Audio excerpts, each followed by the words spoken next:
اگر اس کا تعلق نون آتا ہے، نون جاتا ہے گروپ سے ہے نا، تو پھر اس کے آخر میں نون آئے گا. تو پھر ہم کیا کریں گے؟ ہم اس فعل مضارع کو مجزوم کرنے کے لیے اس نون کو ڈراپ کر دیں گے. لیکن اگر کسی فعل مضارع کے آخر میں ویک لیٹر ہو تو ہم اسے مجزوم کرنے کی خاطر اس کے آخر کا ویک لیٹر ڈراپ کر دیں گے. تو یہ فعل یأتی حقیقت میں کیا ہے؟ دراصل یہ یأتیو ہے، لیکن ہم اس کے آخر میں دمہ نہیں لگاتے، مگر پھر بھی ہمیں پتہ ہے کہ اصولاً اس کے آخر میں دمہ ہونی چاہیے. اس مقام پر مضارع کے آخر میں دمہ ہوتی ہے، یعنی اس دمہ کو ہمارا ذہن تو جانتا ہے لیکن ہماری آنکھ اسے نہیں دیکھ پا رہی. اچھا، تو اب ہم اسے کیسے ایکسپلین کریں گے؟ ہم کہیں گے فعل مضارع مرفوع بالضمۃ المقدرہ. اچھا، تو اب ہم اسے کیسے منصوب بنائیں؟ یأتیہ. ٹھیک ہے، منصوب ہونے کی صورت میں یہ کیا ہو جائے گا؟ یأتیہ. جیسے کہ ہم پڑھ چکے ہیں نا، یشتریہ. یشتری منصوب ہو کے کیا بن جاتا ہے؟ یشتریہ. چلیے اب یأتی کو مجزوم بنائیں تو یہ ہو جائے گا یأتی. ہم نے یہاں کیا کیا؟ ہم نے اس کے ویک لیٹر کو ڈراپ کر دیا. تو جب یذہبو کو ہم مجزوم بناتے ہیں تو ہم اسے کیسے ایکسپلین کرتے ہیں؟ ہم کہتے ہیں فعل مضارع مجزوم بالسکون. اور اگر ہم یذہبانی کو مجزوم کریں تو ہم اس کے نون کو ڈراپ کر دیتے ہیں، کیونکہ یہاں اس کا یہ نون اس کے مرفوع ہونے کی علامت ہے. تو مجزوم ہو کر یہ ہو جائے گا یذہبا. اور ہم اسے کیسے ایکسپلین کریں گے؟ ہم کہیں گے فعل مضارع مجزوم بحذف النون. لیکن اس یأتی کو جب ہم مجزوم کریں گے تو اب ہم اسے کیسے ڈسکرائب کریں گے؟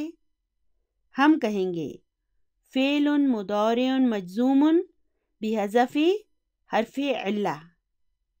یعنی ہم نے اس کے فعل مضارع کو مجزوم کیسے بنایا؟ اس کے حرف علت یعنی کہ ویک لیٹر کو حذف کر کے. تو اس کی مزید تفصیل ہم بک 3 میں سیکھیں گے. یہاں میرا مقصد آپ کو یہ سمجھانا ہے کہ یہاں پر ٹائپنگ کی کوئی غلطی نہیں ہے، یہ مجزوم ہے.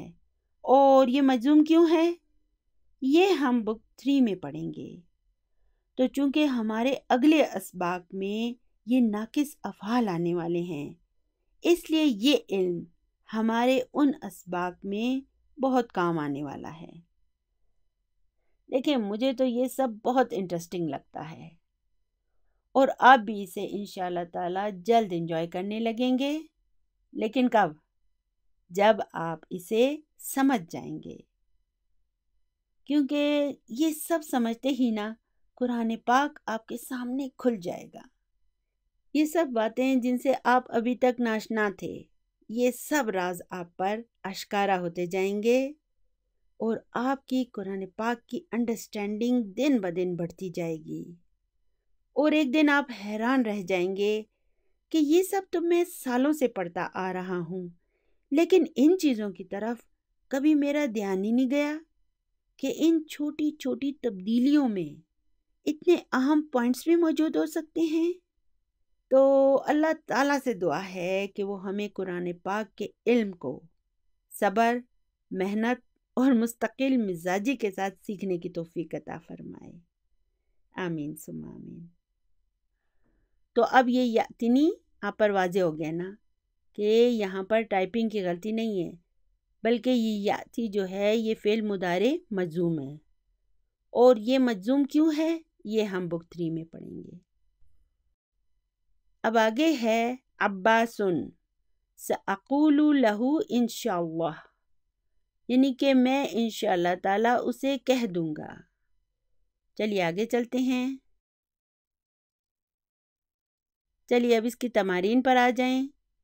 سوال نمبر 1 ہے اجب عن الاسئلۃ الآتیۃ، یعنی کہ دیے گئے سوالوں کے جواب دیجئے۔ جز نمبر 1 ہے این کان انور واقفا، یعنی کہ انور کہاں کھڑا تھا؟ تو اس کا جواب کیا ہوگا؟ کان انور واقفا خارج الفصل۔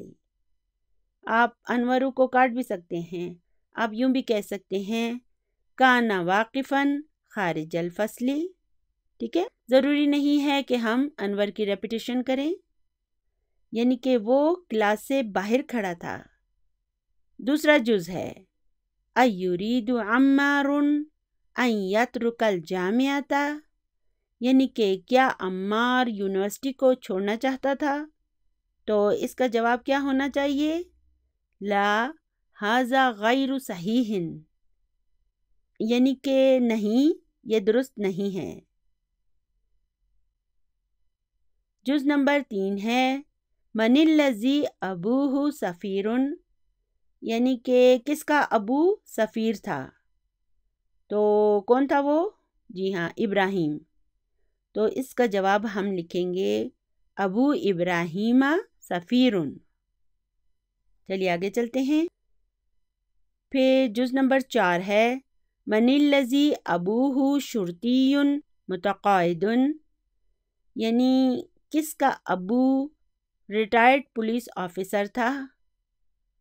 یعقوب تھا نا، تو ہم اس کا جواب لکھیں گے ہوا یعقوب، یعقوبن نہیں لکھیں گے، یعقوبو لکھیں گے، کیونکہ یعقوب ممنوع من الصرف ہے۔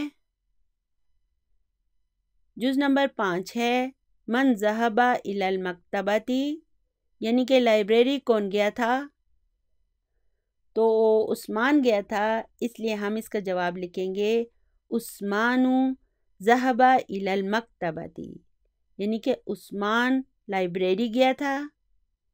جز نمبر 6 ہے من الف لسان العربی، یعنی کہ لسان العرب کا مصنف کون تھا؟ الفا کے کیا معنی ہیں؟ مصنف، آتھر۔ یہ فعل ہے الفا یؤلف، تو ڈکشنری جو تھی لسان العرب، اس کا مصنف کون تھا؟ ابن منظور، اس لیے ہم اس کا جواب لکھیں گے الفہ ابن منظور۔ پھر جز نمبر 7 ہے فی کم جزءا ہوا، یعنی کہ اس کے کتنے حصے ہیں، کتنے جز ہیں؟ تو اس کے 20 حصے تھے، اس لیے ہم یہاں پر لکھیں گے ہوا فی 20 جزءا، یعنی کہ اس کے 20 حصے ہیں۔ پھر جز نمبر 8 ہے اکانت المکتبۃ مفتوحۃ، دیکھیں اب یہ کانت ہے نا، یہاں پر اس کے اوپر سکون ہے اور اس کے لام پر بھی سکون ہے، اور بیچ میں یہ حمزہ وصل ہے۔ حمزہ وصل جب درمیان میں آتا ہے تو اسے تو پڑھتے ہی نہیں ہیں، تو اب التقاء ساکنین سے بچنے کی خاطر ہم پہلے والے سکون کے نیچے کسرہ لگا دیتے ہیں، اس لیے یہ ہو جائے گا اکانت المکتبۃ مفتوحۃ، یعنی کہ کیا لائبریری کھلی تھی؟ تو اس کا جواب کیا تھا؟ لا کانت مغلقۃ، یعنی کہ نہیں، وہ بند تھی۔ چلیے اب آگے چلتے ہیں۔ سوال نمبر 2 ہے اقرأ المثالین ثم ادخل کان علی الجمل الآتیۃ، یعنی کہ دونوں مثالوں کو پڑھیں اور پھر جملوں میں کانا شامل کریں۔ تو اب پہلا جملہ ہے حامد مریض الآن، یعنی کہ حامد ابھی بیمار ہے۔ اب یہاں پہ دیکھیں حامدن کیا ہے؟ مبتدا ہے، اور مریدن اس کی خبر ہے، اور الآن ظرف ہے۔ چلیے اب اس میں کانا کو شامل کرتے ہیں، تو یہ ہو جائے گا کانا حامدن مریدن، اور پھر الآن کی جگہ ہمیں امسی لگانا پڑے گا، کیونکہ یہ آج کی بات نہیں ہے، اب یہ پرانی بات ہو گئی ہے۔ کانا کا مطلب ہے تھا، اس لیے اب ہم اسے امسی میں تبدیل کر دیں گے۔ تو اس جملے کو ہم اب کیسے انالائز کریں گے؟ اب ہم کہیں گے کانا کیا ہے؟ فعل ماض ناقص، اور اسم کانا کہاں ہے؟ یہ حامدن، حامدن اسم کانا ہے اور مریدن خبر کانا ہے، اور پھر امسی ظرف ہے، یعنی کہ حامد کل بیمار تھا۔ پھر ہے زینب طالبتن، یعنی کہ زینب ایک طالبہ ہے۔ اب یہ دونوں کیا ہیں؟ مبتدا اور خبر۔ چلیے اب ہم نے اس میں کانا کو شامل کرنا ہے، تو زینب چونکہ مؤنث ہے اس لیے ہم لکھیں گے کانت زینب طالبتن۔ تو اب یہاں پر کانا جو ہوگا وہ ہوگا فعل ماض ناقص، اور تا جو ہے تا تانیثی ہے، اور پھر یہ زینب جو ہے نا یہ اسم کانا ہے، کیونکہ اسم کانا مرفوع ہوتا ہے، اور طالبتن یہ خبر کانا ہے، اور خبر کانا کیا ہوتی ہے؟ خبر کانا جو ہے وہ منصوب ہوتی ہے۔ چلیے اب اس کا پہلا جز ہے الماء باردن، یعنی کہ پانی ٹھنڈا ہے۔ تو چلیے اب اس میں کانا کو شامل کریں تو یہ ہو جائے گا کان الماء باردن، ٹھیک ہے، الماء الماء ہی رہے گا، اور باردن باردن بن جائے گا، کیونکہ خبر کانا منصوب ہوتی ہے۔ الماء اسم کانا ہوگا اور باردن خبر کانا، تو یہ ہو جائے گا کان الماء باردن، یعنی کہ پانی ٹھنڈا تھا۔ چلیے جز نمبر 2 ہے الباب مفتوح، یعنی کہ دروازہ کھلا ہے۔ الباب مبتدا ہے اور مفتوح اس کی خبر ہے۔ چلیے اب ہم نے کہنا ہے دروازہ کھلا تھا، تو اب ہم کیسے کہیں؟ کان الباب مفتوحا، ٹھیک ہے، یہاں پر الباب اسم کانا ہوگا اور مفتوحا خبر کانا۔ چلیے اب تیسرا جز ہے النافذۃ مغلقۃ، یعنی کہ کھڑکی بند ہے۔ چلیے اب ہم نے کہنا ہے کھڑکی بند تھی، تو اب ہم کیسے کہیں؟ دیکھیں النافذۃ کیا ہے؟ مؤنث ہے نا، اس لیے ہم لکھیں گے کانت، کانت، پھر آگے لکھیں گے النافذۃ مغلقۃ۔ پھر جب ہم اسے ملا کر پڑھیں گے تو کانت کے نیچے ہمیں کسرہ لگانی پڑے گی، کیوں؟ التقاء ساکنین سے بچنے کے لیے، تو ہم کہیں گے کانت النافذۃ مغلقۃ، یعنی کہ کھڑکی بند تھی۔ دیکھیں ان چھوٹے چھوٹے جملوں کے ذریعے ڈاکٹر صاحب ہمیں پریکٹس کرا رہے ہیں، انجوائے کریں اسے۔ تو اب ہے ہاشم مدرس، یعنی کہ ہاشم ایک استاد ہے۔ چلیے جلدی سے اس سے پہلے کانا لگا دیں، تو یہ ہو جائے گا کانا ہاشم مدرسن۔ چلیے آگے چلتے ہیں۔ جز نمبر 5 ہے الرجل نصرانی، یعنی کہ آدمی عیسائی ہے۔ اب دونوں کو دیکھیں، یہ مبتدا ہے اور یہ اس کی خبر ہے۔ چلیے کانا کے آنے سے کیا ہو جائے گا؟ کان الرجل نصرانیا، آپ اسے ابھی خود انالائز کر سکتے ہیں، یعنی کہ آدمی عیسائی تھا۔ جز نمبر 6 ہے الجو باردن، یعنی کہ موسم ٹھنڈا ہے۔ چلیے اب اس میں کانا کو شامل کریں تو یہ ہو جائے گا کان الجو باردن، یعنی کہ موسم ٹھنڈا تھا۔ چلیے اب جز نمبر 7 ہے المدیر جالس فی غرفتہ، یعنی کہ پرنسپل اپنے کمرے میں بیٹھا ہے۔ چلیے اب میں نے کہنا ہے کہ پرنسپل اپنے کمرے میں بیٹھا تھا، تو میں کیسے کہوں؟ کان المدیر جالسا فی غرفتہ۔ دیکھیں فی غرفتہ تبدیل نہیں ہوگا، یہ اسی طرح رہے گا۔ المدیر بھی المدیر رہے گا، اور صرف جالسن جالسن میں بدل جائے گا۔ کانا کے آنے سے باقی سب چیزیں ویسے ہی رہیں گی، تو یہ ہو جائے گا کان المدیر جالسا فی غرفتہ، یعنی کہ پرنسپل اپنے کمرے میں بیٹھا تھا۔ جز نمبر 8 ہے ہاذہ الساعۃ رخیصۃ، یعنی کہ یہ گھڑی سستی ہے۔ رخیصۃ کے معنی ہے سستی۔ چلیے اب اس میں کانا کو شامل کریں تو یہ ہو جائے گا کانت ہاذہ الساعۃ رخیصۃ، یعنی کہ یہ گھڑی سستی تھی۔ جز نمبر 9 ہے عمر تاجر غنی، یعنی کہ عمر ایک امیر تاجر ہے۔ کانا کو شامل کریں تو یہ ہو جائے گا کانا عمر تاجرا غنیا۔ اب کانا کے آنے سے عمر اسم کانا ہوگا اور تاجرن خبر کانا اور غنیا تاجرن کی نعت ہوگی۔ اب اس کے معنی ہو جائیں گے عمر ایک امیر تاجر تھا۔ چلیے جز نمبر 10 ہے عمنا مدیر مدرسۃ، یعنی کہ ہمارے چچا اسکول کے پرنسپل ہیں۔ چلیے اب مجھے کہنا ہے ہمارے چچا اسکول کے پرنسپل تھے، تو میں کہوں گی کان عمنا مدیر مدرسۃ۔ ٹھیک ہے، اب دیکھیں نا مدیرو کیا ہے، یہ مضاف ہے اور مدرسۃ اس کا مضاف الیہ ہے، یعنی مدرسے کے پرنسپل۔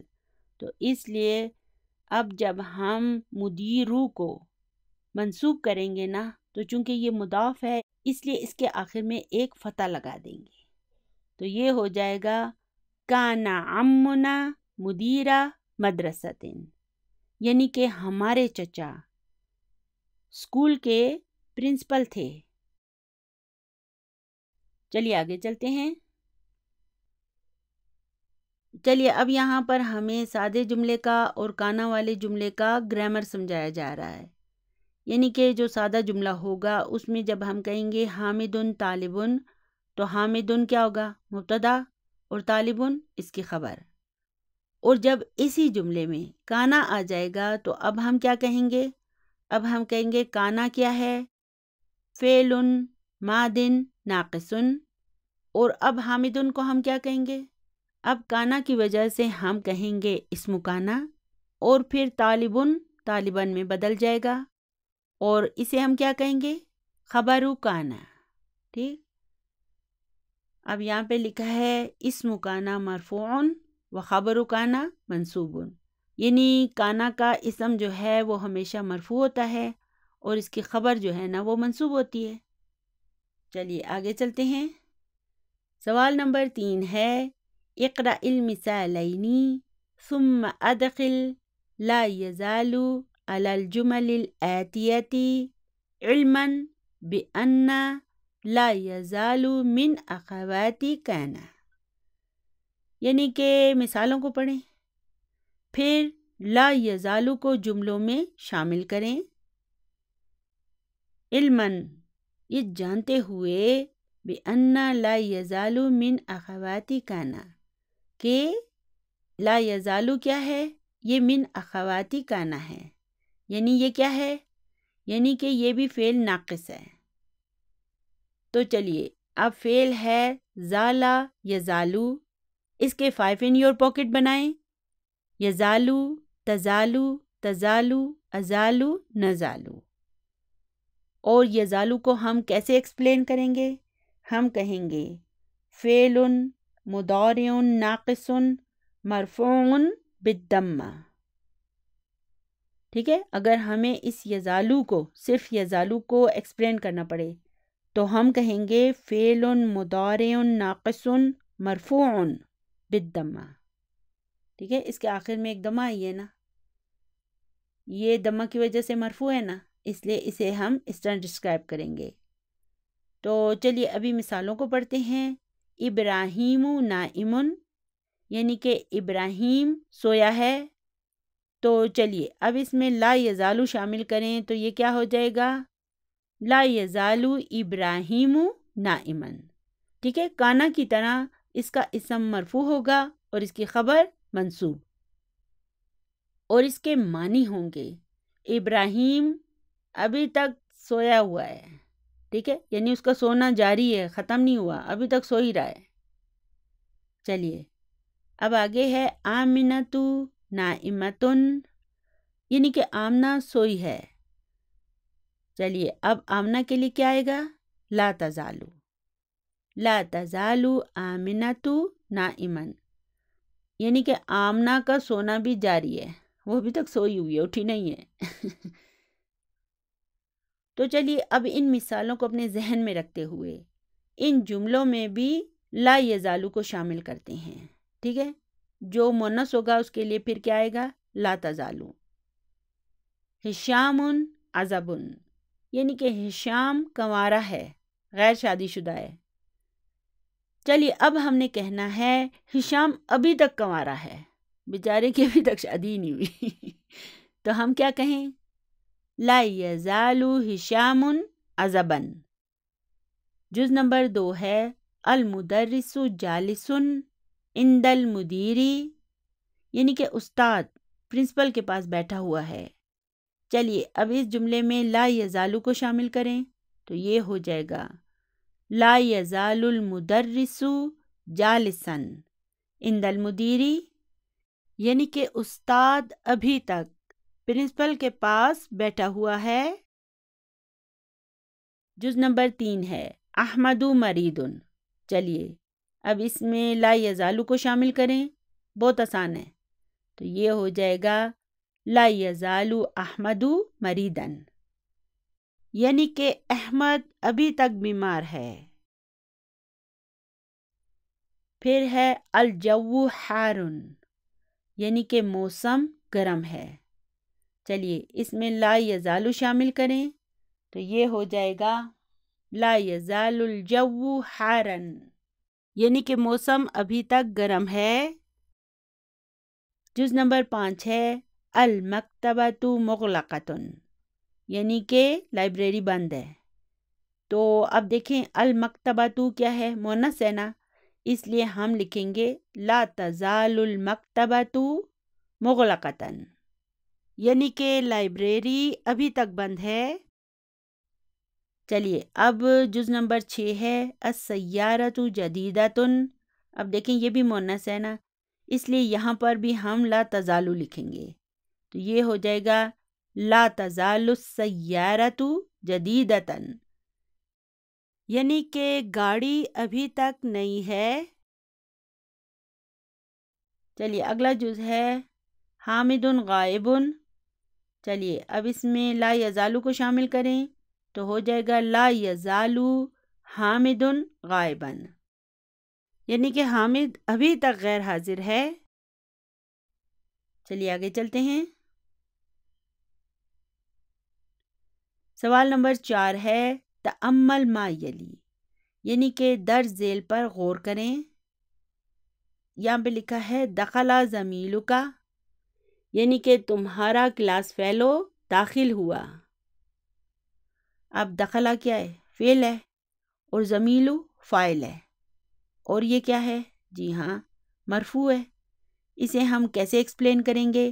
ہم کہیں گے فاعل مرفوع بالضمہ، ٹھیک ہے؟ یہ ایک فاعل ہے جو کہ ضمہ سے مرفوع ہے، وہو مضاف اور کا اس کا مضاف الیہ۔ چلیے اب اگلے جملے پر چلتے ہیں۔ اگلا جملہ ہے رأیت زمیلک، یعنی کہ میں نے تمہارے کلاس فیلو کو دیکھا۔ اب رأی کیا ہے؟ فعل ہے، تو اس کا فاعل ہے، اور زمیلہ یہ اس کا مفعول بہ ہے، اسی لیے تو یہ منصوب ہے، وہو مضاف اور کا اس کا مضاف الیہ ہے۔ تو اب اس زمیلہ کو ہم کیسے ڈسکرائب کریں گے؟ ہم کہیں گے مفعول بہ منصوب بالفتح، یعنی کہ یہ جو ہے فتح کے ذریعے منصوب ہوا ہے، ٹھیک ہے؟ چلیے اب آگے میں کہتی ہوں قلت لزمیلک، یعنی کہ میں نے تمہارے کلاس فیلو سے کہا۔ اب اسے کیسے ہم ڈسکرائب کریں گے؟ اب یہاں پر قل فعل ہے، تو فاعل ہے، اور لی حرف جر ہے، اور زمیلی اسم مجرور ہے، وہو مضاف اور کا اس کا مضاف الیہ ہے، یعنی کہ یہاں پر یہ اسم مجرور ہے، اور یہاں پر اس کے مجرور ہونے کی علامت کیا ہے؟ یہ کسرہ، ٹھیک ہے؟ یعنی کہ نارمل اسما جو ہوتے ہیں وہ جب مرفوع ہوتے ہیں تو ان پر ضمہ آتی ہے، اور جب منصوب ہوتے ہیں تو ان پر فتح آتی ہے، اور جب مجرور ہوتے ہیں نا تو ان پر کسر آتی ہے۔ تو دیکھیں یہ معاملہ ہے عام اسما کا، لیکن آپ کو یاد ہوگا نا ہم نے افعال الخمسہ پڑھے تھے، وہ کون سے تھے؟